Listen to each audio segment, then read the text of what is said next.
यहूदी जो थे ना वो सहरी नहीं करते थे, सहरी का नामो निशान नहीं था, रोजा रखते सहरी नहीं करते।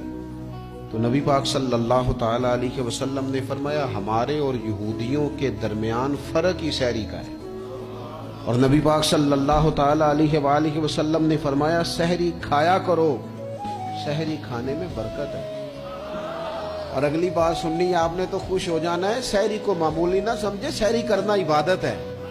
हाँ, आप मत समझें कि मैं रोटी खा रहा हूँ, ये तो मेरे सामने दही रखा हुआ है, ये तो सालन रखा हुआ है, ये तो अचार रखा है, तो चपातियां रखी हैं। सहरी खाना इबादत है। आप सुबह उठे, आपकी तो रूटीन ही और थी, तो 7 बजे खाते थे, 9 बजे खाते थे। ये जो आप सुबह खा रहे हैं उठ के सहरी में, अपनी मर्जी से थोड़ी खा रहे हैं, ये तो किसी के कहने से खा रहे हैं, ये तो किसी के बिठाए बैठे हैं। ये जो सहरी का लंगर है ये रब रसूल की रहमत के साथ अता होता है, ये करम है, ये अल्लाह रसूल के बिठाए बैठे। क्या मेरे रसूल पाक सल्लल्लाहु ताला अलैहि वसल्लम ने बात खोली है, तरगीब व तरहीब में हदीस है।